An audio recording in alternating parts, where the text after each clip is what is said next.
Hey, YouTubers! It's the 5th of January 2017, and it is a whopping 26 degrees with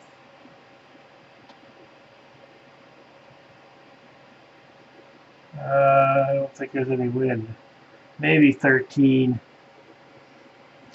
miles per hour, but I doubt it. And this little thing here goes to my Oregon. I got this. Thought it'd be cool to interface with the computer, but it actually transmits online to a server that comes back to a web browser page, which really wasn't what I was looking for. I wanted to have everything is geared towards smartphone access, which is kind of like, I don't know. So then I was able to find a console to go with the same system that will communicate with the sensors that are outside. On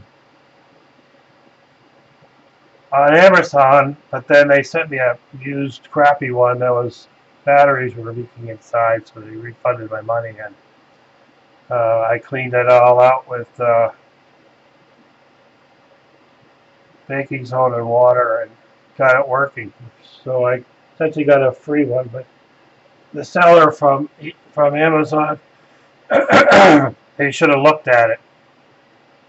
They could have done the same thing, and I think they knew what they sent because they just had gave me my money back without asking me to send back the unit. So anywho, total digress. That wasn't at all what I came talking about. I'm trying something new here. I've repositioned the camera to the top of the screen instead of down below. So it's not looking up my nose, it's looking down my nose.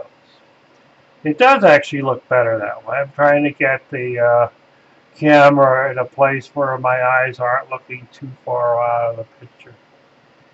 Just some tips I was getting off of it. The other thing would be to use a microphone instead of the one that's built into the camera. But, you know, it goes as the budget goes. Or a headset with a microphone. I have one, but it's for the phone. I don't have one for the computer. So anywho, the topic of today is can urban farms feed the world? And it's coming from a channel that I watch, Urban Farmer Curtis Stone. I think a few people that subscribe to me also subscribe to them.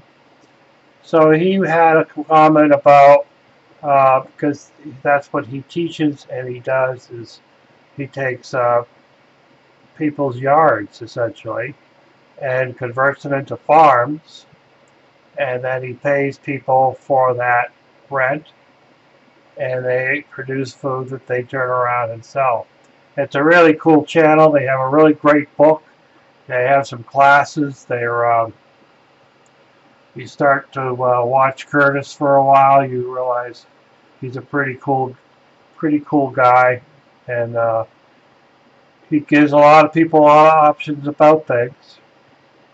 Now, he's in the business to make money, and so that's the thing. Can urban farms feed the world? Well, yes, but can you feed the world and make a profit? It's probably no. You're going to, like I've noticed myself in this last year, is that, like say I'm looking at my outdoor crop. Last year I grew tomatoes and some peppers. And for the amount of space that's required to grow tomatoes and peppers, I didn't get really a big yield. Now, it was really cool that I was able to grow peppers.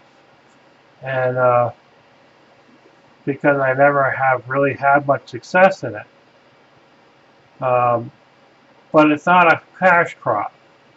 It's more of a fun crop. If I'm looking for things to do that I can sell at the farmer's market, I have to look at it in that perspective. You know, what can I grow that I can sell? But on the other hand, if you're growing for survival, which would be, you know, on your homestead, or, you know, if what is better would be that you are part of a community, and you know, people in your neighborhood, you know, or your community, you know, however you structure it, in which you can barter stuff that you grow with stuff that they grow. So maybe somebody, you know, can do, you know, goat milk, and you could trade your eggs for goat milk, or you grow wheat and you could trade your wheat for, you know, or you grind down the flour.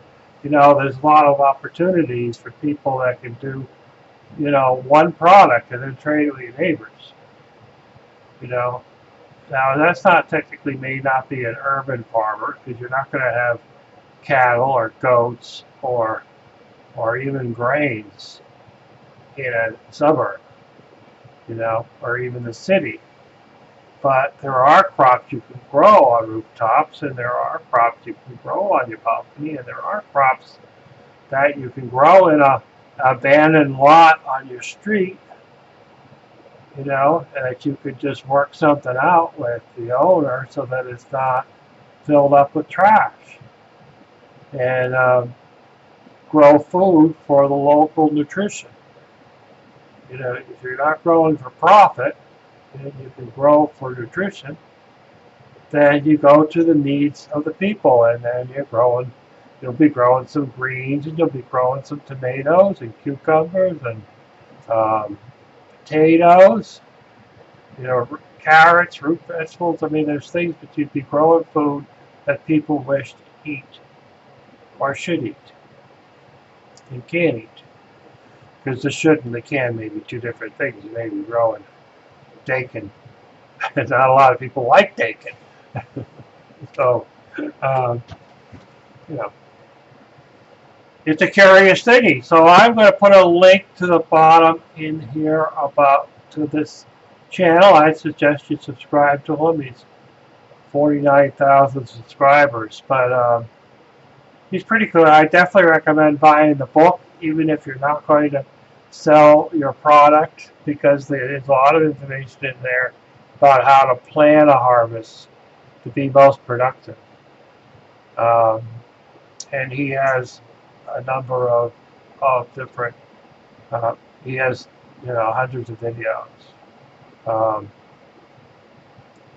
You know, one of his videos is how to make $100,000 on a third of an acre, which would be pretty cool. He shows you how to optimally make it productive, and he's up in, I think he's Vancouver. I think that's where he's located. And his weather is kind of similar to New England, which I thought is interesting, because I kind of thought that it was different on that side of the coast. But these days, you really can't predict your weather wherever you are. And that's just what makes life fun. But I will put a link down below in the description about the urban farmer. And there's certainly a lot of other farmers out there that do similar things as him. This is just one that I subscribe to, and I just can't watch everybody's, because I'd be sitting in this chair for the entire day, not doing anything useful for me. So, at all, wish everybody well. Go dig in some dirt or sand or snow, or, oh, I'm not going outside, not at 27. Well, now it's 27. It's gone up 2 degrees. It's a heat wave. I'll go out my skivvies. That'll shock the world. Ta-ta.